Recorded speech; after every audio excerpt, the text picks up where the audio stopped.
Hey guys, Coach Kelsey here. We're continuing that nutrition series with the topic of pop. So, fast facts about pop. Not the NSYNC song. We got a lot of them today, so let's get to it.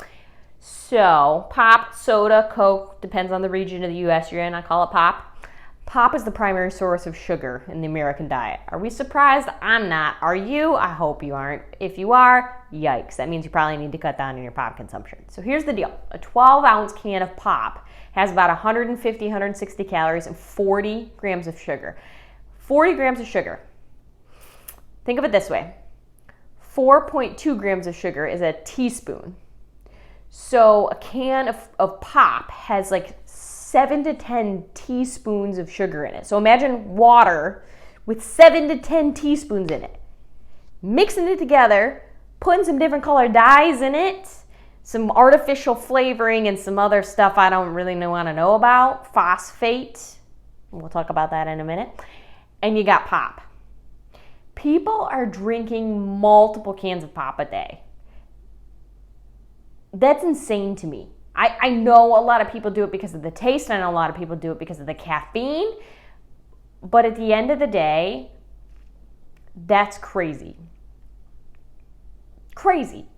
So there's a lot of phosphate in pop. Let's talk about that quickly. Diet pops have even more phosphate. So what phosphate is it's something that when you ingest more phosphate than you have calcium in your body, it starts to actually leach the calcium from your bones, so it makes your bones more brittle. It worsens your chances of osteoporosis later in life. So it's just not a good thing in general.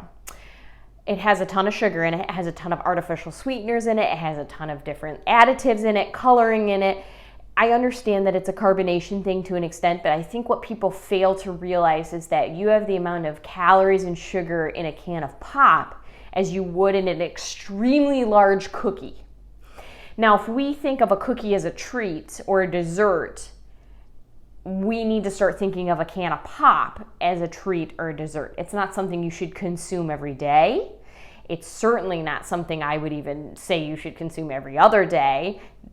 But it is a treat. It is something that if you're going to have it in your diet, you need to seriously consider the rest of your nutritional value throughout the day, because it is the same as an extremely large, sugary treat, and that's what it should be treated as. Now, here's the other thing about fluids that are different than solids. So you get 160 calories in a pop, and you may think, wow, geez, I don't even feel that full. It's because it's a liquid. There's something different about liquid calories and how they are metabolized in the body than solid food calories, all right? It's the same when we talk about fruit juices. If something's made with 100% fruit juice, it's going to have more sugar and more calories than if you just ate that piece of fruit. Number one, it takes a lot more pieces of fruit to create that 8 ounces of juice. But at the same time, your body doesn't register liquid calories the same. It doesn't digest them the same. It digests them faster. And when it comes to fruit juices, you tend to have less fiber, so you definitely digest it faster. But we're going to stay on the topic of pop today. So your body is not registering those liquid calories. So what it does is not only does it not metabolize those calories properly, it adds to the sweet tooth. So you actually tend to overeat more later in the day because your body's not registering the calories it ate.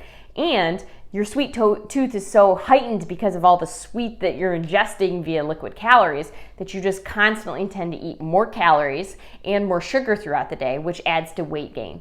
So if you were to drink 1 pop a day, you would gain on average, and I would honestly guess more than this, about 5 pounds a year just from drinking pop and not doing anything else. That's really pretty crazy. Not to mention, besides everything with the phosphate, it adds to a general weight gain. It can erode your tooth enamel because of that phosphate and because of the sugars. It increases your risk of type 2 diabetes extremely, your heart disease risk, chronic disease risk, and honestly, premature death. I actually have a few stats I want to read from some studies because everybody's like, oh, it's just pop. It helps me stay awake. I'm sorry, but I don't think that's a good enough reason to drink pop, and I'm going to read some of these studies to you. So a study that followed 40,000 men for 2 decades, that's 20 years, found that those who averaged one can of a sugary beverage a day, so soda, had a 20% higher risk of having a heart attack or dying from a heart attack than men who rarely drank sugary drinks. A similar study in women found that sugary beverages had a huge heart disease link.